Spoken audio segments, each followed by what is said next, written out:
Ricky, hell of a game last night. What'd you think?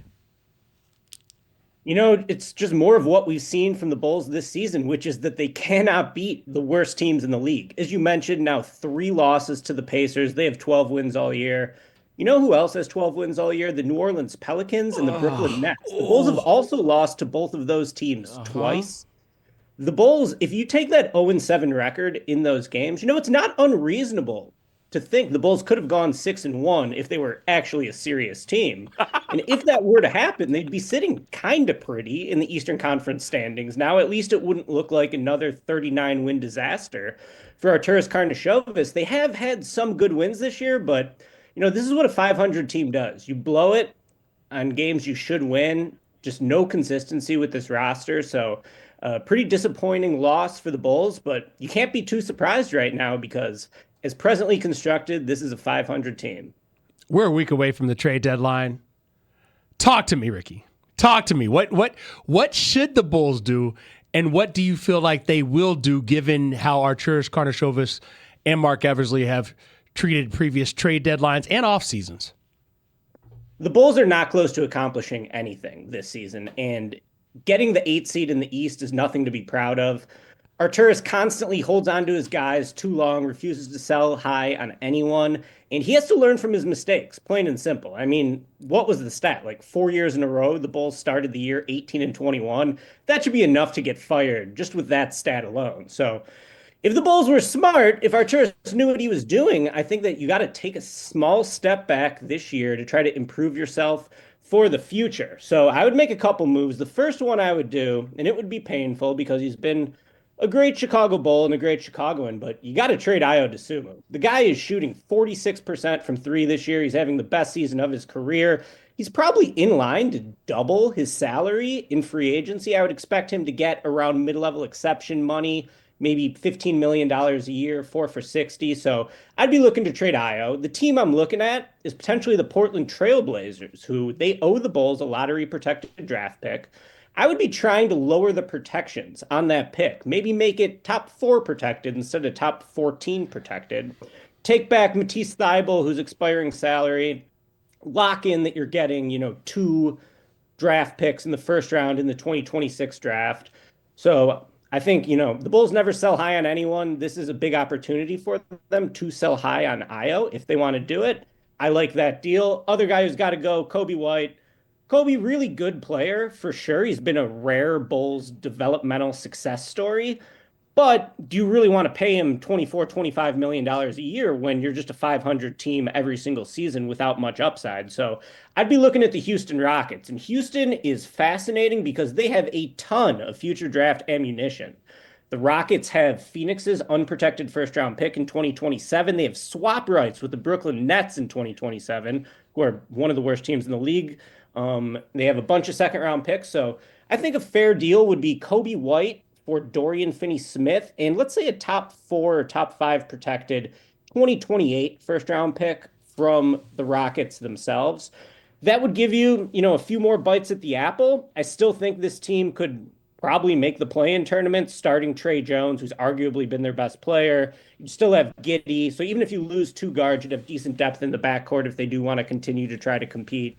So I would love to see the Bulls try to take a small step back and get some more future assets. What I would expect from Arturas Karnisovas, though, is that he does nothing because the trade deadline, every year he does nothing. It's always one of the most disappointing days of the season for Bulls fans, which is saying something because the season doesn't really have many high moments. So my expectations are at the floor, and I dare Arturas to exceed them. That was a flurry from Ricky O'Donnell right there. And I like what Ricky's talking about. I don't disagree with any of your suggestions simply because of this.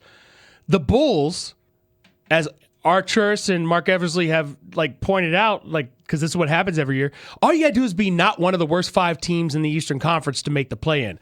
I think even after making those moves that you talked about, they can be that. You mentioned Trey Jones, but I'll go further and just say, look at who's behind them in the standings. Now, I think the Hornets are definitely going to be a play-in team because they are showing new life. But the Bucks aren't going anywhere. The Nets aren't going anywhere. The Pacers and the Wizards aren't going anywhere. So you're still going to be in the mix because Billy Donovan, honestly, is just too good of a coach to have good players. I would love deals which brought back more future-oriented players. So, like, trade guys who are having career years like Jalen Smith. Trade, I'm trying to think who else is on this roster. Oh, Vooch. Get whatever you can get for Vooch, just get from Vooch. You're still going to have people out on the floor doing things. Are you opposed to unloading, let's say, 4 to 5 of the players whose contracts expire at the end of the season?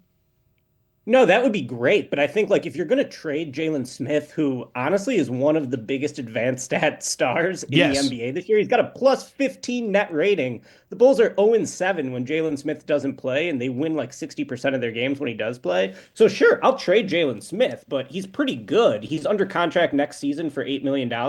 You got to get a good first-round pick back for him. Same thing with Trey Jones, who's on one of the team-friendliest deals in the NBA. That's a rare Arturas success story right there, getting him at, $8 million a year for 3 years. So sure, I'll trade those guys, but you got to get, legit assets back for them. But I mean, the reality of the matter is that the Bulls are basically the worst team in the NBA that tries to win. And this has been the case for like 5 straight years. Going back to the Jimmy Butler trade, this is now nine seasons since the Bulls traded Jimmy Butler. They're the 5th worst team in the NBA since they traded Jimmy Butler. They've had one top 5 pick over that time. So they haven't gotten any lottery luck. They also haven't really put themselves in position to get lucky. Just an absolutely horrible job by Arturas Karnisovas. And, you guys asked me for my plan if I was running the Bulls front office. I gave it to you, but from an ownership level, the first move should be firing Arturas Karnisovas. He absolutely does not deserve to keep his job. You do understand what the attendance looks like at the United Center, and that's why Arturas Karnisovas doesn't have to go anywhere. I mean, is the attendance that great? Year, is it They're that down great? To 7. Yeah, I was going to They're down say. to 7. Honest to God, I've been to a handful of games this year, and I don't know if that I listened to what the attendance was, but it didn't look like the full house that I saw at the United Center the other night when it was Bulls and Lakers. That's for sure. So I do think that the energy is not the same at the United Center. Yeah, I was at that Bulls-Lakers game too, and seeing the United Center crowd cheer for LeBron after all of his dunks, I'm like, how far this place has fallen. Joakim Noah was in a skybox. I kept staring up at Noah. Noah looked disgusted that the United Center was cheering for LeBron. He's a forever hater. That brought some joy to me. You know what he is, Ricky? He's Hollywood as hell, I believe was the original quote. Wasn't that directed at, or I think it was just that team, right? It was that Miami team that he referred to as Hollywood as hell. So good. Ricky, so my point of contention with this team is I agree with your front office evaluation just based on, it's not unlike what we saw with the Bears, although the Bears are fortunate that Ben Johnson wanted to be the head coach of the Bears because Ryan Poles got a second chance, just like Arturas Karnisovas is getting another chance with another new contract. And the difference is they hired Ben Johnson and they have a quarterback. They have their star in Caleb Williams, and obviously we saw how they were able to build on that. With Arturas, it's his aversion to draft capital, which really drives me insane because I was in Philadelphia during the process. I've seen what the Rockets were able to do to stay nimble and be ready to go when James Harden became available on the Oklahoma City Thunder. I think my biggest issue right now is learning what Joe Dumars said on draft night about offering the unprotected pick to teams above where they gave it the Hawks, and that the Bulls were one of those teams and did not jump on that. That is is that going to change? Can you see that changing? Because you mentioned learning from your mistakes.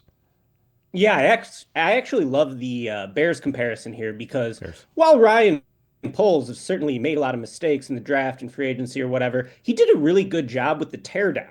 And that is what Arturas has been totally unable to do. Like, he was in a pretty good position to tear it down with DeRozan, Levine, Caruso, Lonzo. He got Vooch. He got no first-round picks for any of those guys. They reacquired their own first-round pick in the Levine deal.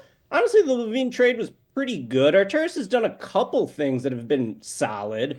But, you just look at the big picture, and the guy starts every season 18-21. What is this? He should absolutely be fired for that alone. So, while the Bears did a really good job tearing it down and then lucked into the only coach who could actually save that franchise in Ben Johnson, the Bulls can't even do the teardown. So, they can't even do the easy part. And, it's very, very hard to build from the middle in all sports. I mean, look at the Steelers in the NFL, too. When you're going 500 every year, it's tough to find a franchise quarterback. It's tough to actually get blue chip talent. The Bulls are that version in the NBA. They refuse to tear it down. And building from the middle, you got to make some fantastic draft picks or some great trades. And Arturas can't do it. Instead, he's out here drafting Patrick Williams with a top 5 pick and then giving him $90 million. That's no recipe for success. Can they move Patrick Williams? Can they attach him to one of these guys that they're trying to get something for? I think that would be just as valuable. Maybe not just as valuable, but it would be valuable to get rid of the Patrick Williams contract in this upcoming trade deadline. Patrick Williams is truly one of the worst players in the NBA and easily one of the worst contracts. He makes $18 million a year. We have to watch 3.5 more years of Patrick Williams. Are you kidding? We don't have to. We don't have to. Just move him. I mean, no one's going to take him. You'd have to take a worse salary back. And honestly, I'm open to that. I was trying to think of, does anyone have a worse contract in the NBA than Patrick Williams?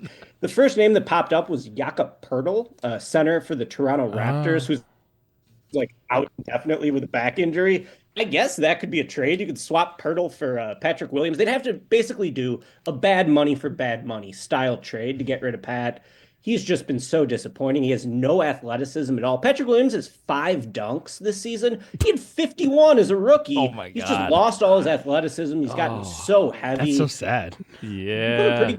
It's like, how is this guy such a good shooter and he's still so bad? It's like kind of shocking that someone with his tools could be that good of a shooter and still so awful. So Ricky, yeah, try to ditch Pat, but it's going to be tough. you're the goods, man. This is why we had you on. A lot of positive reinforcement coming your way on our text line, including this guy is the embodiment of how Bulls fans should really feel about the Bulls. So nice job, Ricky. We appreciate you. Thanks, guys.